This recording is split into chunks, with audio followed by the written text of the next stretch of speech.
आइए सुनिए, देखिए, समझिए सनातन सत्य।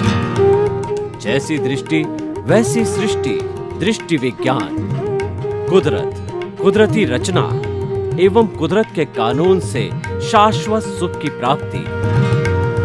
जोधपुर के परम पूज्य महात्मा उपासक प्रोफेसर डॉक्टर सोहन राज तातेड़ के निर्देशन में सनातन सत्य। जैसी दृष्टि वैसी सृष्टि, दृष्टि विज्ञान।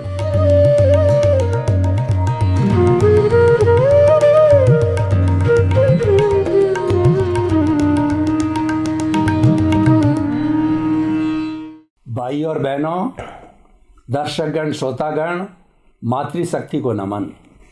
आज हम परम सौभाग्यशाली हैं कि आज हमारे बीच स्वामी कमलेशानंद जी पधारे हैं। स्वामी जी, जय सच्चिदानंद। जय सच्चिदानंद। स्वागत है, सत्कार है।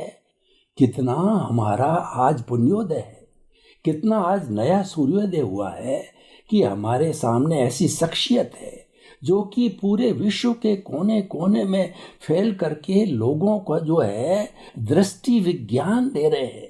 मात्र सोच को बदल करके बहुत बड़ा परिवर्तन ला रहे हैं। आप मात्र एक दिशा को बदल करके दृष्टि विज्ञान दे करके और ये सारा कर रहे हैं। और इसका कारण क्या है कि आपका जो सिद्धांत है वह कुदरती रचना और कुदरत के कानून पर आधारित है और वो सनातन सत्य है। सनातन सत्य यूनिवर्सल ट्रुथ, सार्वभौम सत्य जो कभी बदलता नहीं है। तो वो सनातन सत्य के माध्यम से हमको शाश्वत सुख देना चाहते हैं। इसीलिए आज हमारा सत्संग प्रारंभ हो रहा है। कृपया आप आद्योपांत सत्संग से जुड़े रहे। ये अमृत है। आप जो बोलेंगे आपको खुद को महसूस होगा कि अमृत की वर्षा हो रही है, क्योंकि आपका जीवन सदा हुआ है। आप कई कई जन्मों से साधना करते करते इस जन्म के अंदर आए हैं। तो अब हम जो है स्वामी जी के साथ में प्रश्नोत्तरी करके और हम उसका एक ओवरऑल सॉल्यूशन, एक परमानेंट सॉल्यूशन चाहते हैं और स्वामी जी हमें देंगे कि जिसके माध्यम से हमारा जीवन सरल बने, आनंद बने और सुखमय बने। स्वामी जी, आपने इतनी प्रसिद्धि प्राप्त की है तो हमारे श्रोतागण ये जानना चाहते हैं कि इतनी प्रसिद्धि का कारण क्या है, राज क्या है आपके अंदर। इस तरह की वैराग्य भावना, इस तरह के सत्य का उद्घाटन और इस तरह की बहुत बड़ी विधा किस तरीके से उत्पन्न हुई? वो क्या कारण थे कि आप इस दिशा के अंदर गए, आप साधना में गए, आपने ग्रस्त जीवन को स्वीकार नहीं किया? तो हम जानना चाहते हैं कि उसको प्राप्त करके, उसको सुन करके हम भी अपने जीवन को अच्छी तरह से डिजाइन करें। तो कृपया आपका स्थूल परिचय देंगे कि किस कारण से, किन परिस्थितियों के अंदर, किस वजह से ये वैराग्य की स्थिति आपके उत्पन्न हुई। जय सच्चिदानंद। हम जब आध्यात्म विज्ञान की बात करेंगे तो ये बात जरूर ध्यान रखना कि ये बात कुदरती कानून और सनातन सत्य के ऊपर आधारित है, यूनिवर्सल ट्रूथ लॉ के ऊपर आधारित है। ये हमारी बातें कोई धर्म, संप्रदाय, व्यक्ति, गुरु, संस्था के ऊपर आधारित नहीं है। तो आइए हम इसको विस्तार से समझने की कोशिश करें। आपका प्रश्न था, आपके जीवन में कैसे परिवर्तन आया?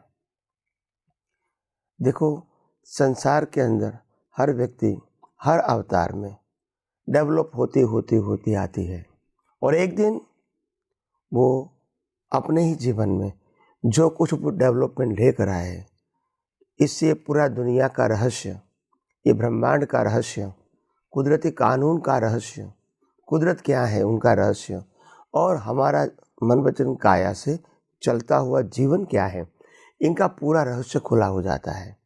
इसको कहते हैं आध्यात्मिक परिभाषा में, इसको कहते हैं दर्शन या तो सम्यक दर्शन।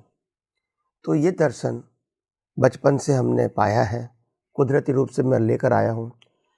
मगर ये जो दर्शन है समय समय पे वो एडवांस होता है, अपग्रेड होता है और ब्रॉड होता जाता है। इसमें शार्पनेस एंड क्लैरिटी आती है विजन के अंदर। तो ये कैसे होता है? क्योंकि जब इंसान को जब सनातन सत्य समझ में आ जाता है तो सबसे पहले मोह नहीं रहता है। क्योंकि जब सनातन सत्य समझ में आ जाता है तभी मालूम हो जाता है कि सुख तो मेरा स्वभाव है, बाहर कोई जगह सुख है ही नहीं, वैसे दुख भी नहीं है, ये दोनों अपनी कल्पना है। कुदरत तो ये कहती है मैं आपके कर्मों का फल देता हूँ, फल को आप लेबल लगाते हैं कि इसको सुख कहूँगा या तो इसको दुख कहूँगा।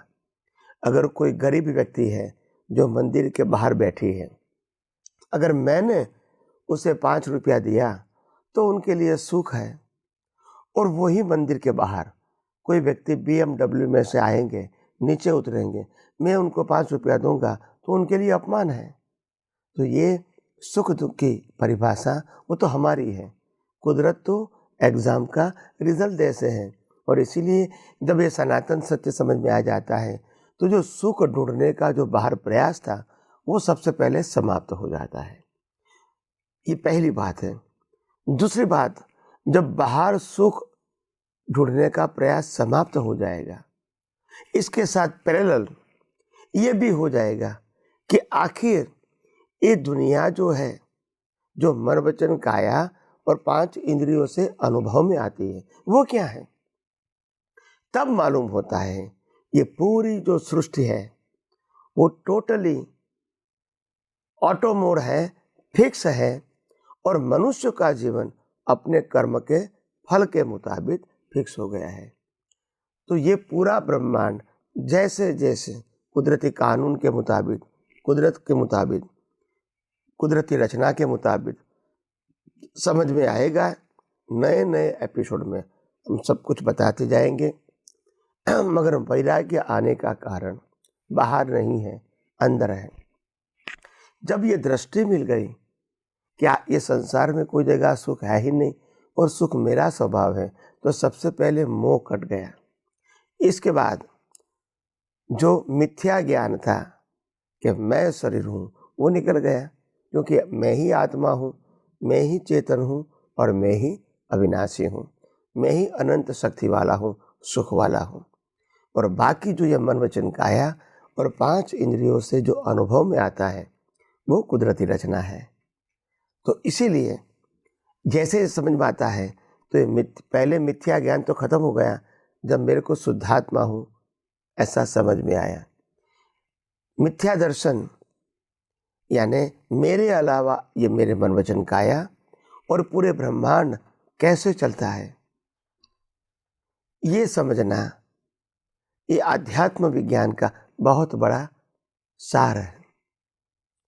तो कुदरत के कानून को, कुदरत को समझना, कुदरत के कानून को समझना और कुदरती रचना को समझना, यही आध्यात्म विज्ञान का केवल दर्शन है। और केवल दर्शन का मतलब होता है अज्ञान को नाश करने का रास्ता।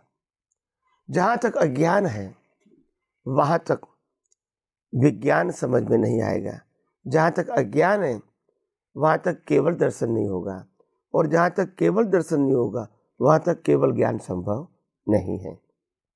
तो हमने बहुत सारा रिसर्च करके ढूंढा कि आज तक हर व्यक्ति यही बताती थी आध्यात्म के मार्ग में कि आपको केवल ज्ञान तक पुरुषार्थ करना है, नहीं, केवल दर्शन तक पुरुषार्थ करना है। केवल ज्ञान वो आत्मा का स्वभाव है, तो स्वभाव के लिए पुरुषार्थ की जरूरत नहीं होती है। मगर केवल ज्ञान होते हुए अनुभव में क्यों नहीं आता है? तो कि मिथ्या ज्ञान, मिथ्या दर्शन और मोहनीय कर्म के करते हैं।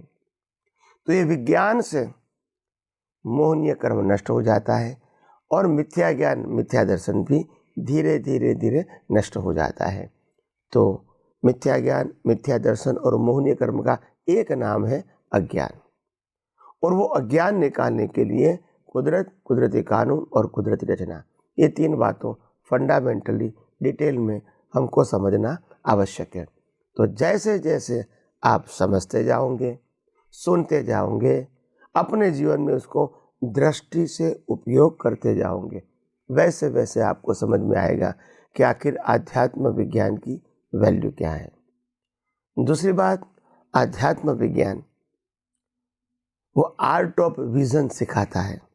दुनिया को देखने की नज़रिया, मन वचन काया उनकी अवस्था को देखने की नज़रिया, ऐसी दृष्टि आपको देता है ताकि राग द्वेष खत्म हो जाए, अज्ञानता खत्म हो जाए, नए कर्म बनने बंद हो जाए, और अगर बनेंगे तो भी मोक्ष मार्ग के लिए लायक और सहायक बनेंगे। यही विज्ञान से चिंता मुक्त दशा प्राप्त होती है, भीख और भय समाप्त होता है और आत्मविश्वास जागृत हो जाता है। तभी से अंतर्मुखी दृष्टि दिन ब दिन परिपक्व होती जाती है और अंदर का आत्मविश्वास ही और अज्ञान को खत्म करने में शक्तिशाली बनता है। अंदर का आत्मविश्वास और खुद ये विज्ञान का उपयोग दृष्टि से वो ही हमको ये मुक्ति की ओर आगे ले जाने में, हमको और हमारे सभी को अपने जीवन में अनुभव के मार्ग में आगे बढ़ने के लिए श्रेष्ठ साधन है। और इसीलिए ये साधन का उपयोग जितना जितना करते रहोगे, इतना इतना हम सबको अनुभव इसी बर्थ में होगा।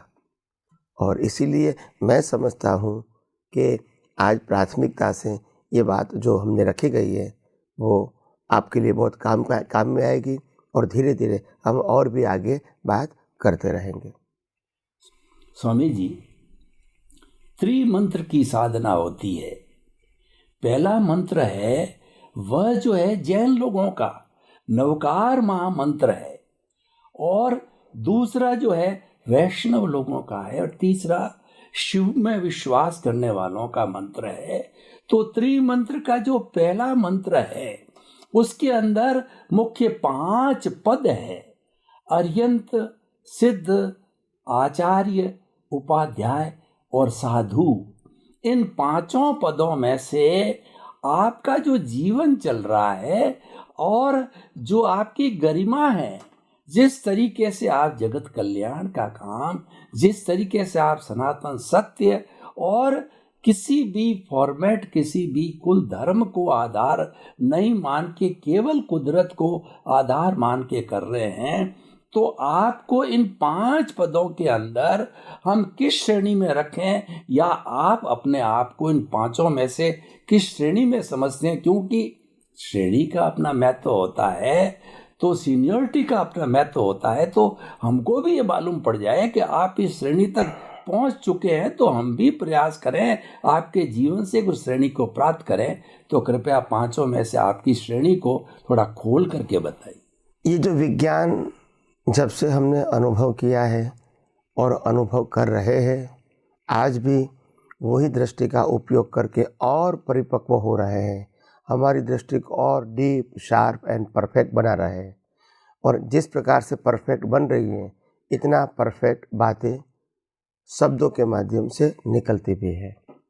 तो जो पंच परमेष्ठी जो होते हैं, अरिहंत, सिद्ध, आचार्य, उपाध्याय और साधु, ये जो पंच परमेष्ठी का जो पद है, इसमें हमारा जो अनुभव का पद है वो आचार्य भगवंतों से ऊपर है और अरिहंत भगवान से नीचे है।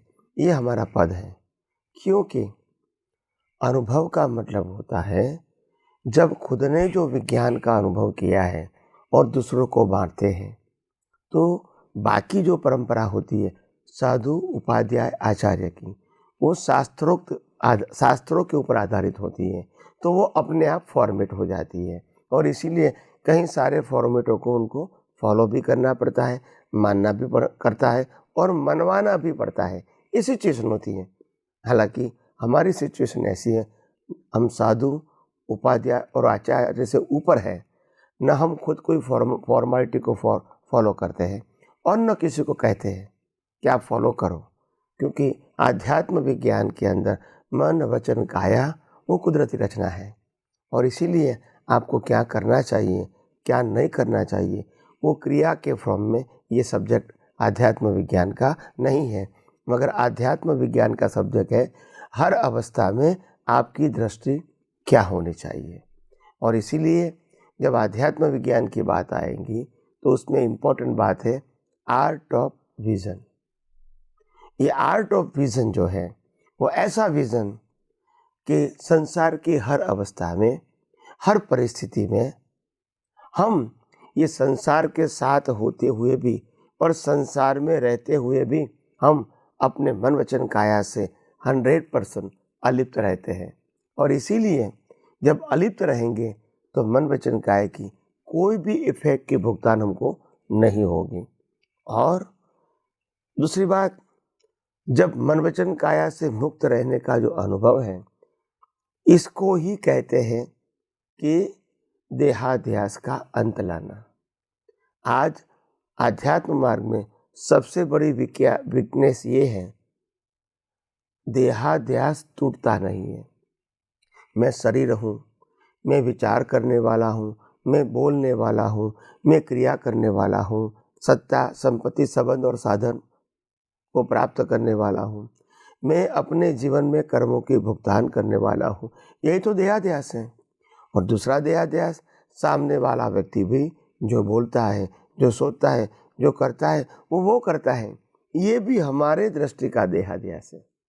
तो देहाध्यास का मतलब होता है मन वचन काया से जो कुछ भी होता है वो मैं करता हूँ या तो सामने वाला करता है, और उसी से राग द्वेष बनते हैं, उसी से कर्म बनते हैं और उसी से जन्म मरण का चक्कर चालू रहता है। तो ये आध्यात्म विज्ञान के अंदर ये हमारा मन वचन काया या दुनिया के कोई भी व्यक्ति के मन वचन काया को सिर्फ कुदरती रचना देखना है। और ये कुदरती रचना देखोगे तो फिर कर्म बंध का प्रश्न नहीं है, मगर ये अनुभव की बात है, ये शास्त्रों की बात और फॉर्मेट की बात नहीं है। तो साधु उपाध्याय आचार्य ये 3 पद है वो शास्त्रों के ऊपर आधारित है, और जब अनुभव आता है तो अपने आप ऊपर चला जाता है। अगर कोई साधु को भी अनुभव होगा तो वो आचार्य से ऊपर चला जाएगा, अगर कोई उपाध्याय को अनुभव होगा आचार्य से ऊपर चला जाएगा, और कोई आचार्य को अनुभव होगा तो भी वो आचार्य पद से ऊपर चला जाएगा। क्योंकि अनुभव पद है वो अपना आचार्य उपाध्याय साधु का जो थियोरेटिकल पद है सीनियरिटी का, वो वहाँ नहीं रहेगा। अनुभव मतलब आउट ऑफ प्रोसेस आप आ गए अभी। तो ये आउट ऑफ प्रोसेस तब आओगे जब आप अज्ञान नाश करके विज्ञान का अनुभव करके आप मन वचन काया से जब मुक्त रहोगे, तो आपके लिए मन वचन काया उनकी अवस्था कोई पुरुषार्थ का मायना नहीं रखेंगी, और आपका जो ज्ञान दर्शन का जो उपयोग है वो ही आपका पुरुषार्थ रहेगा। तो इसीलिए यहाँ जो पुरुषार्थ की बात है और स्टेटस की बात है, वहाँ सिंपल बात है। कोई भी फॉर्मेट में चले जाओगे, जैसे जैन धर्म के फॉर्मेट में साधु उपाध्याय आचार्य, उनको फॉर्मेट फॉलो तो करना पड़ेगा, मगर दूसरे को भी करवाना पड़ेगा, क्योंकि वो जैन धर्म को प्रतिपादित करते हैं। तो इसीलिए उनको जब फॉर्मेट प्रोजेक्ट करना है, अप्लाई करना है, तो वो उनका लेवल अनुभव का नहीं होगा। और जब अनुभव आएगा, अनुभव उसको प्राप्त होगा ये विज्ञान के माध्यम से, तो फिर फॉर्मेट को वो पुरुषार्थ नहीं मानेंगे, उदय कर्म मानेंगे या तो कुदरती रचना मानेंगे। और दूसरे व्यक्ति भी जो कुछ भी करेंगे उनको भी क्या मानेंगे, उदय कर्म या कुदरती रचना। फिर आपका प्रश्न रहेगा कि क्या स्वामी जी, अगर कोई साधु उपाध्याय आचार्य ये अनुभव के मार्ग में आगे जाने के बाद क्या वो खुद फॉर्मेट को फॉलो नहीं कर सकता है, या तो क्या दूसरे को फॉर्मेट नहीं बता सकता है? ऐसा नहीं है। वो फॉर्मेट को फॉलो करेंगे तभी वो कुदरती रचना मानेंगे, और किसी को बताएंगे तभी वो कुदरती रचना मानेंगे। पहले खुद भी पुरुषार्थ मानते थे और दूसरों को भी पुरुषार्थ मनवाते थे, ये अज्ञानता खत्म हो जाती है। ये इसको कहते हैं आर्ट ऑफ विजन। तो इसीलिए ये आध्यात्म का विजन, ये आध्यात्म विज्ञान का विजन इतना बड़ा है, जिसमें दुनिया के हर प्रश्नों का, सामाजिक, धार्मिक और आध्यात्मिक प्रश्न, सभी प्रश्नों का परमानेंट सॉल्यूशन है। तो आइए हम सब यही परमानेंट सॉल्यूशन को प्राप्त करें और अपने जीवन को धर्ममय और मंगलमय बनाएं। जय सच्चिदानंद। जय सच्चिदानंद। भाई और बहनों, अमृत की वर्षा हो रही है। एक ऐसे सिद्ध पुरुष जिसने जीवन में अनुभव को स्थान दिया और हर क्षण अनुभव कर रहे हैं, खुद का अनुभव बांट रहे हैं। तो आपके जीवन के अंदर इतना बड़ा अनुभव है और वो हमको सबको फायदा मिल रहा है ताकि हमारा जीवन सार्थक बने। तो स्वामी जी, आज का जो इंसान है उसके बारे में बात करना चाहूँगा कि आज का इंसान इतना आपाधापी में जी रहा है कि सुबह उठने से लगा के रात को सोने तक पजल पजल पजल पजल घिरा ही रहता है। कई बार आप जैसों का जो उपदेश भी मिलता है कि भाई जीवन में आपाधापी क्यों कर रहे हो, जो है उसको स्वीकार कर दो, लेकिन वो स्वीकार नहीं करता, संतुष्टि नहीं रखता।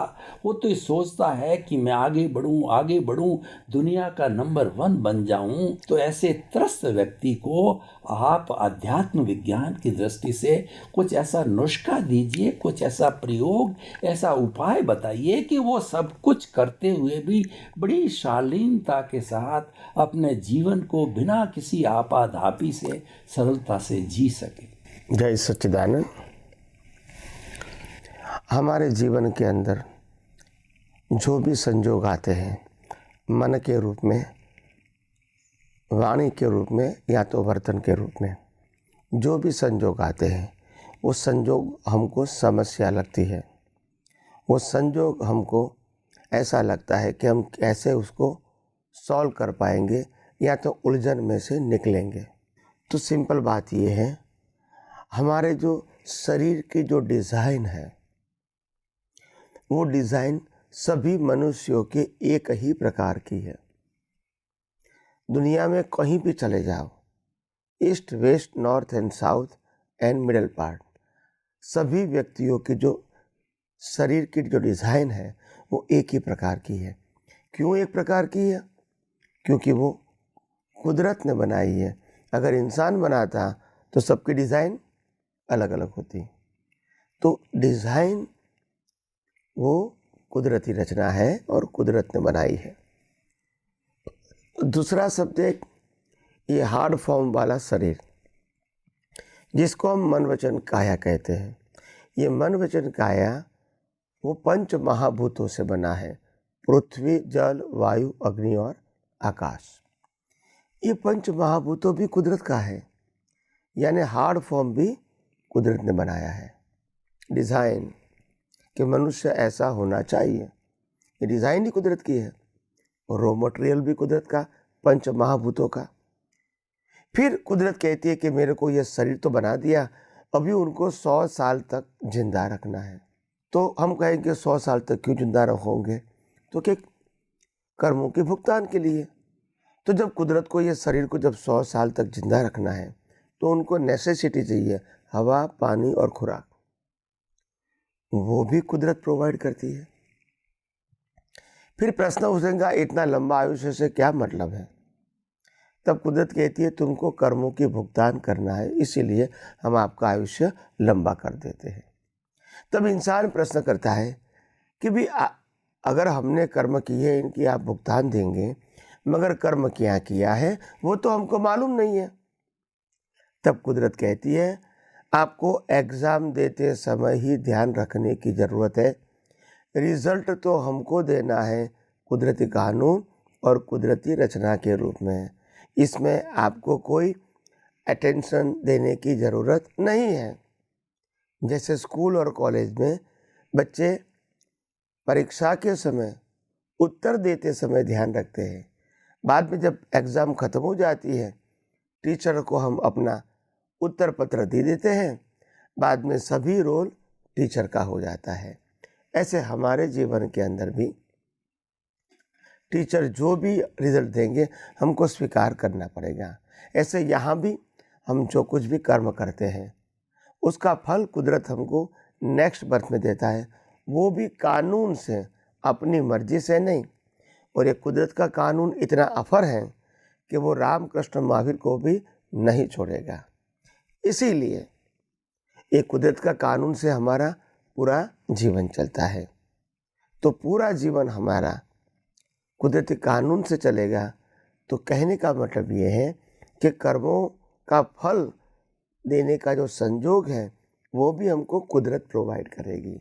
तो पहले डिज़ाइन कुदरत की, फिर मन वचन काया उनका रॉ मटेरियल कुदरत का, फिर 100 साल तक जिंदा रखने के लिए हवा पानी कुदरत, खुराक कुदरत का, फिर 100 साल जिंदा क्यों रखते हैं? कर्म के भुगतान के लिए। मगर वो भुगतान के संजोग कौन देंगे? वो भी कुदरती रचना। और लास्ट में श्वास बंद कौन करेगा? वो भी कुदरत करेगा। हमारी मर्जी से हम नहीं श्वास बंद कर सकते हैं। तो जन्म से मौत तक मन वचन काया की सभी अवस्थाएं कुदरती कानून के मुताबिक है। तो मन वचन काया और 5 इंद्रियों से अनुभव में आती पूरी सृष्टि को हम कुदरती रचना देखने में क्यों हिचकिचाहट करेंगे? आखिर यही तो सनातन सत्य है। मगर हम ये विज्ञान नहीं जानते हैं और इसीलिए हमारे मन वचन काया का हम मालिक बन जाते हैं, हमारे मन वचन काया को हम चलाने वाले बन जाते हैं और जो भी भुगतान आती है उसका भुगतान करने वाला मैं हूँ ऐसा हम मान लेते हैं। और सामने वाला भी जो कुछ सोचता है, बोलता है, करता है वो करने वाला है ऐसा हम मानते हैं। इसी का एक नाम है देहाध्यास, दूसरा नाम है अज्ञान। जब आपने ये अज्ञान को मिटा के ये विज्ञान की दृष्टि धारण कर दिया, इसके बाद आपको हर अवस्था आपके खुद के मन वचन काया की और दूसरे कोई भी व्यक्ति के मन वचन काया की अवस्था आपको कुदरती रचना के रूप में ही दिखेगी। जब कुदरती रचना के रूप में दिखेंगी तो फिर राग द्वेष होने की संभावना नहीं है। राग द्वेष नहीं होंगे क्योंकि कर्ता भाव मालिकी भाव ही नहीं है। जो क्रिया होगी उनकी शक्ति और संजोग भी कुदरत देता है और जो व्यक्ति या वस्तु देगी उसका संजोग भी कुदरत देता है। तो यहाँ कर्ता भाव और मालिकी भाव खत्म हो जाएगा और जब ये खत्म हो जाएगा अपने आप आपका जीवन शांत, सरल और सहज हो जाएगा और दृष्टि में आपकी वितरागता बनी रहेगी। तो इसीलिए ये देहाध्यास मिटाने का और आत्मा का अध्यास पक्का करने का एक ही रास्ता है। मन वचन काया तीनों को जन्म से मौत तक हमारा और दुनिया की कोई भी व्यक्ति का कुदरती रचना देखो, यही हर समस्या का परमानेंट सॉल्यूशन है। फिर इसमें मैंने किया, आपने किया, मेरा है, तेरा है, अच्छे विचार आए, बुरे विचार आए, हम जबान अच्छी बोले, बुरी बोले, क्रिया अच्छी किया, बुरी किया, ये सब्जेक्ट रहेगा नहीं। और सामने वाला व्यक्ति भी अच्छा बुरा व्यवहार करेगा, वो सब्जेक्ट नहीं रहेगा। क्योंकि एक ही विजन मन वचन काया की अवस्था मात्र कुदरती रचना है और पूरे ब्रह्मांड के व्यक्तियों की मन वचन काया की अवस्था कुदरती रचना है। तो ऐसे देखते रहोगे तो आपकी दृष्टि अवश्य परिपक्व होगी और आपको देहाध्यास मिटा के देहाध्यास से मुक्त रहने का जो आपका अनुभव है, देहाध्यास मिटा के मुक्त रहने का, मन वचन काया से मुक्त रहने का, वो जितना पक्का होगा इतना आपका आत्मा के ऊपर आत्मविश्वास बढ़ता रहेगा।